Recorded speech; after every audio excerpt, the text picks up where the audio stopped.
4 مسئلے بیان ہوں گے مطہرات کے حوالے سے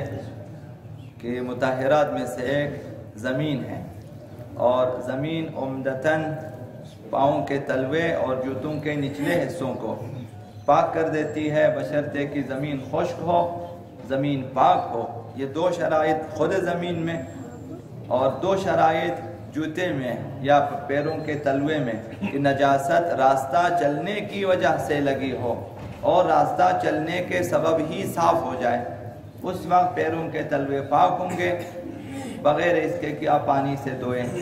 اور جوتوں کے نچلے حصے بھی پاک ہوں گے۔ آپ جوتے پہن کے صبح کو آپ نکل جاتے ہیں، زمین خشک ہے اور پاک ہے، بیچ میں کہیں سے نجاست لگ جاتی ہے، روڈ میں سے کہیں سے، اور آپ پاک زمین پہ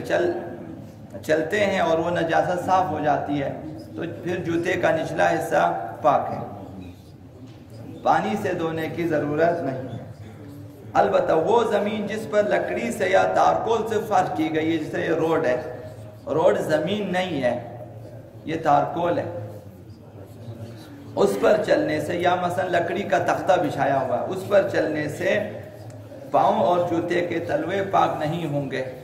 خود زمین پہ چلنا چاہیے۔ سطح زمین جو کہ پتھر، بجری، ریت اور مٹی وغیرہ پر مشتمل ہے، اس پر چلیں اور جوتے کا نچلا حصہ پیروں کے تلوے صاف ہو جائیں تو وہ پاک ہو جائیں۔ یہ پہلا مسئلہ۔ دوسرا مسئلہ یہ ہے کہ پاؤں اور جوتے کے تلوے کو پاک کرنے کے لیے بہتر یہ ہے کہ 15 ذراع یا اس سے زیادہ زمین پر چلے۔ 15 ذراع یعنی تقریباً 7.5 میٹر۔ اگر جوتوں پہ معمولی نجاست لگی ہوئی اتنی مساحت چلنے سے صاف ہو جاتے ہیں یا اس سے کم چلنے سے صاف ہو جاتے ہیں، تو بہتر ہے کہ تقریباً 7 میٹر 7.5 میٹر چلے، اور اس سے اگر صاف ہو گئے تو پھر پاک ہو۔ تیسرا مسئلہ یہ ہے، ضروری نہیں کہ پاؤں یا جوتے کے تلوے تر ہوں، تر ہونا ضروری نہیں ہے، نجاست لگی خشک بھی ہو جائے تب بھی زمین پر چلنے سے نجاست ختم ہو جائے، جوتوں کے اور پیروں کے تلوے پاک ہو جاتے ہیں، تو حتماً اسے تر ہونا، پھر زمین پر چل کر پھر وہ خشک ہو جائے اور نجاست زائل ہو جائے، یہ ضروری نہیں ہے۔ پیروں اور جوتے کے تلوے خشک بھی ہوں، پہلے نجیس ہو چکے تھے، پھر یہ خشک ہو گئے، آپ زمین پہ چلے اور نجاست زائل ہو جائے، ختم ہو جائے، تو یہ دونوں چیزیں پاک ہو جاتی ہیں۔ چوتھا مسئلہ یہ ہے کہ جب پاؤں یا جوتے کا نجس تلوا زمین سے پاک ہو تو اس کے اطراف کے وہ حصے، دائیں بائیں طرف اطراف میں